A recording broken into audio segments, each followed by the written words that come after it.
Good afternoon, everyone. How was the break? Everyone have a good break? Excellent. So since y'all just came back from break, and this is what I like to do since it's mid or end of day speaking slot, and since we're going to be talking about alert fatigue, if you could just stand up for a second and stretch and release some of that horribly, horribly pent up stuff in your shoulders that you didn't realize that you were carrying around. Yeah? Just a quick 30-ish second stretch. It's nice, right? So part of the point of that is because sometimes we don't realize how much stress we carry around in our bodies. Sometimes we do, but usually it's hit critical mass by then, right? Which brings me to this business. So who here has ever worked at a startup? This talk is inspired by a startup. So it's what happens when you think you've inherited the situation and you're trying to really know it well, and so you start plugging things together and setting up alerts and integrating with Slack. Hi, Slack. I know you have a few people here. I pick on you a little. And then you hook into like Victor Ops, PagerDuty, or your incident manager of choice, and then HR is like, hey, we're going to plan lunches or announce babies. And then suddenly everything gets really loud very quickly. And what ends up happening when things get very loud is that people start muting alert sources. They feel like they have to close their email or close their messaging system just so they can get their focus time to get what they consider to be their work done, right? How many people have had to do that? Everybody. Excellent. So what happens if you're in a situation, and this is completely rhetorical, if you've shut down Slack and you have a low-level alert coming through that maybe doesn't hit a pager, and your notification source is closed, right? So if your notification source is closed, some not you person might see it before you, might not know how to reach you. Depending on how distributed your team is, this might be a pretty critical problem, which leads us to anxious Squidward. Because you've artificially created this silence, right? You haven't actually done anything to manage the noise. You've just put earplugs in and started singing songs so that you can focus. So let's talk about how we can actually create legitimate silence. But first, we're going to talk about why we care about legitimate silence.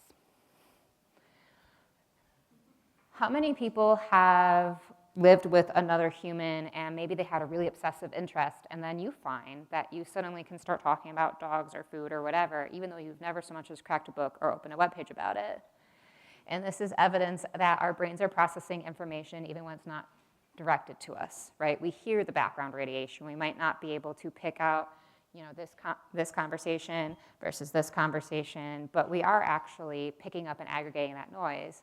And that does take resources from the body, right? And from the mind. It is distracting. It's harder to work in a noisy area than in a quiet one, or in a semi-quiet one where you have only two conversations that are actually really loud. Coffee shops.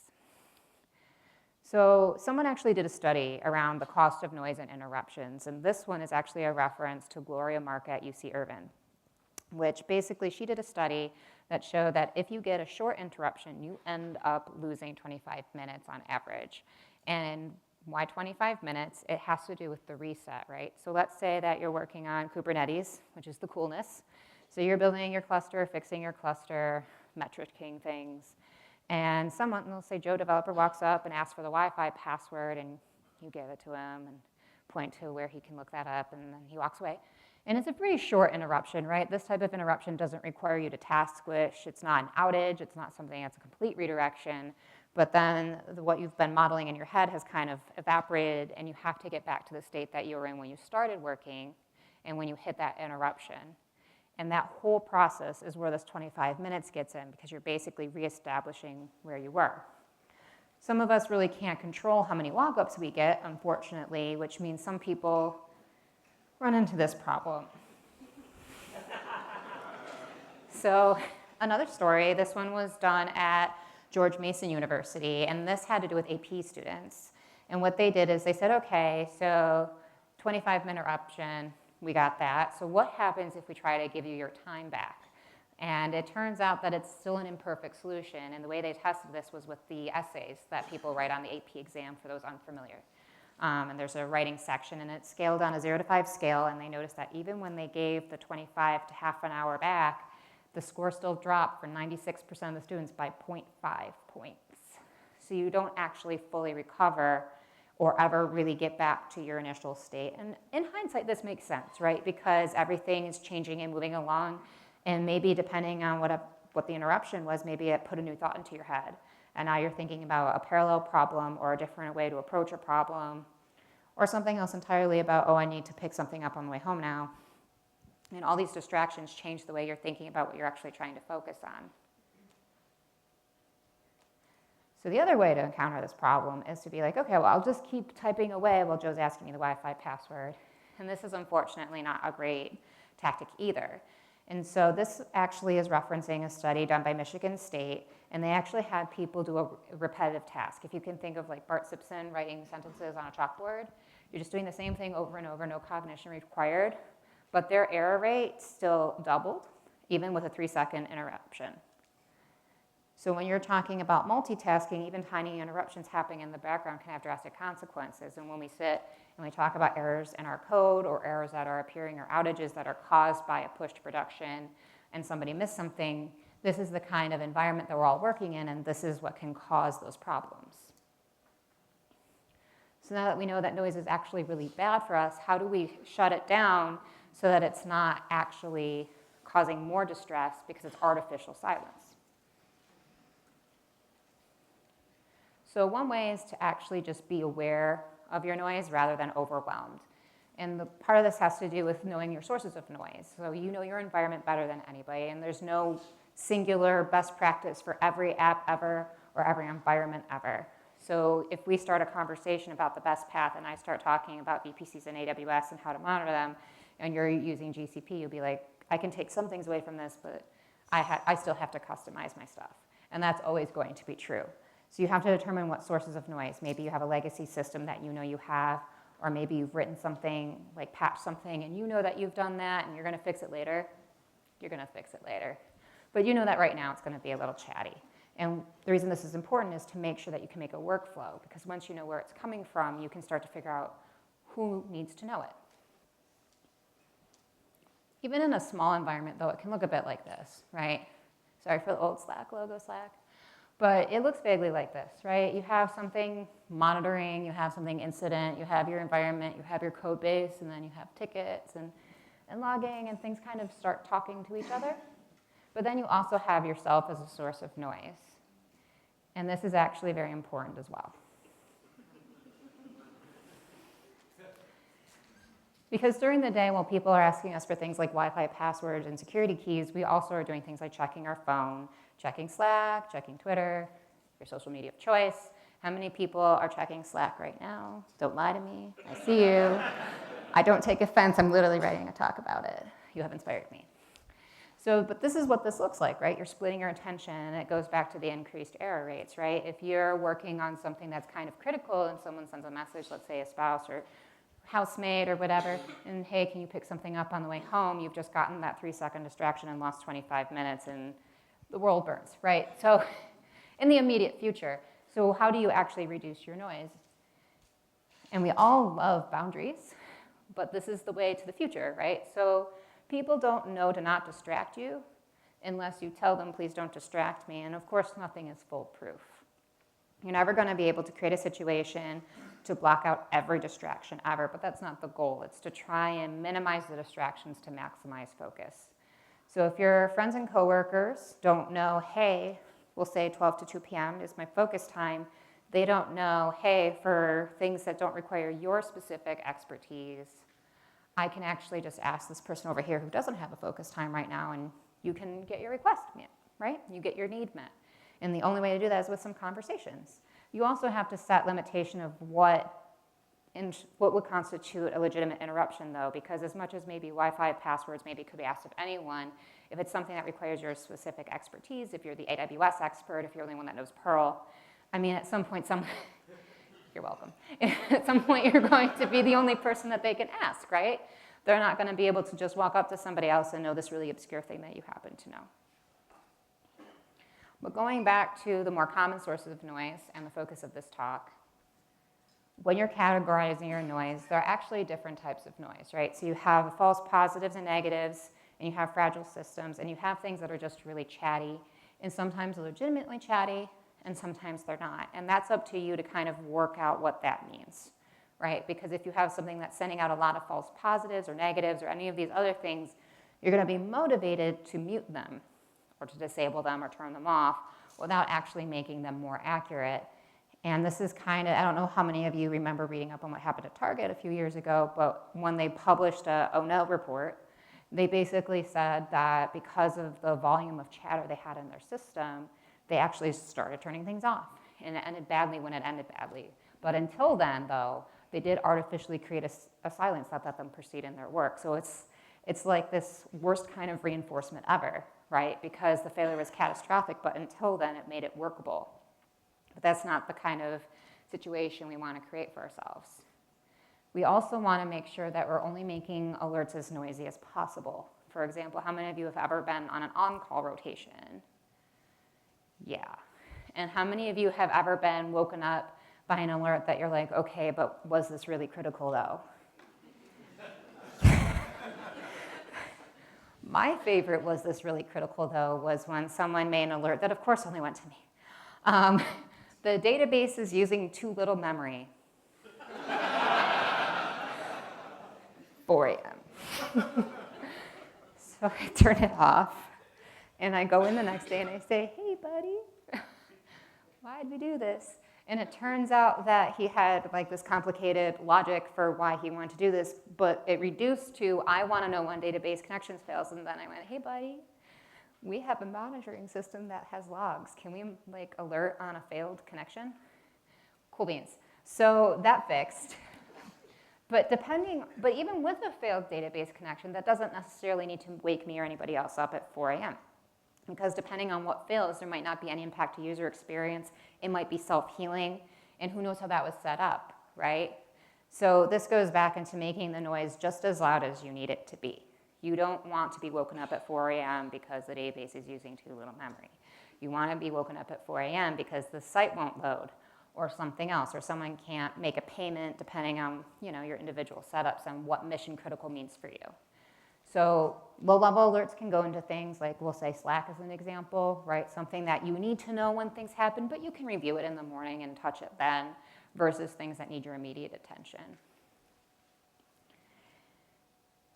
So I pick on Slack because they're a healthy group. I do, because how many people have actually experienced a Slack outage aside from the one I'm about to talk about really, like for a long period of time? It's a generally reliable tool, but sometimes tools change in status. And so there was this issue last summer where Slack actually went down for 3 hours during the middle of production day, and that was rough.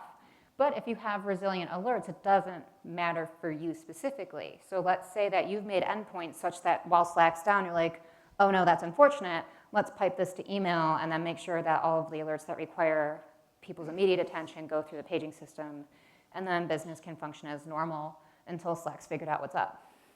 And it isn't just Slack, right? Any third-party source or even your internal sources, their status can change. Something can go from being really reliable to really unreliable, and you need to be able to flex around those things and make sure your monitoring system is resilient. And back to the monitoring system, you never want to be in a situation where you're having an outage and your monitoring system is having an outage at the same time. And depending on your configuration, this might be likely or unlikely, and it's just something to be aware of because you don't want to have a situation where you're relying on human reports, right? Because how many people are using your app? Is it internal that's just getting touched every so often? And who knows, maybe the outage was going on for 2 hours and someone just happened to use it now. Is it external facing? And maybe the first customer who happened to report it wasn't actually the first person to see it, but it was just loads of silence for you. So make sure that you can flex around your tools and readjust every time you notice that something isn't behaving as it ought. And to that point, this goes back to that reliable silence. If you have silence because you have a legitimate concern that your monitoring will go down, then you're not actually trusting your silence. You're anxious. You're staring at dashboards in case your alerts don't go off, right? But if you're able to have a system that you trust, you can say, okay, if the system's quiet, that means I can actually develop other things, or focus on other tasks, or actually pay attention in the meeting that I have to sit in for a few hours. And you don't actually have to worry about checking your phone while the meeting's going on in case an alert doesn't go off. That's not a situation anyone wants to be in. That's not how we're wired. It's stressful. It makes us cranky. And in order to keep that happening, though, we have to reevaluate everything. And in order to reevaluate, I usually recommend doing something sprint cleaning or whatever your regular cadence is. How many people have let their app get really out of sync with their monitoring and then go, oh no, I need a redesign? Subset of you, yeah. It happens, right? You've built something, and if you don't change your alerts to match your API endpoints, for example, and you're checking for a heartbeat that's now at /v2 instead of /v1, all of a sudden you're going to get chatty failures that aren't actually failures. But you could easily fix that if you change it when you change the endpoint. And if you're regularly checking alerts every time they trigger and say, oh, this triggered because of a mistake, we just missed it. And I can fix it to go on the right endpoint or just delete it if it's not actually relevant anymore. If it's something that was noisy because it was fragile and I fixed it and now it's not going to be doing this anymore or it's not functioning this way anymore, I can just delete it. And now I know, again, that I'm creating silence for myself that's actually real, legitimate, resilient silence. If anyone likes to take pictures of resources slides, this is for you. These are the studies that went into what I've been talking about. And I'll just leave that up for a hot second. And the slides are also available here if you want to review them and click on them at any time.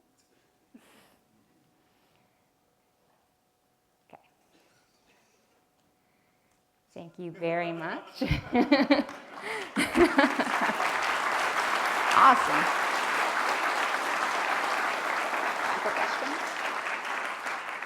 Does anybody have any questions before I let you go to the next speaker? No? We're good? Awesome sauce. Oh, wait, one. Sorry, there's one of you.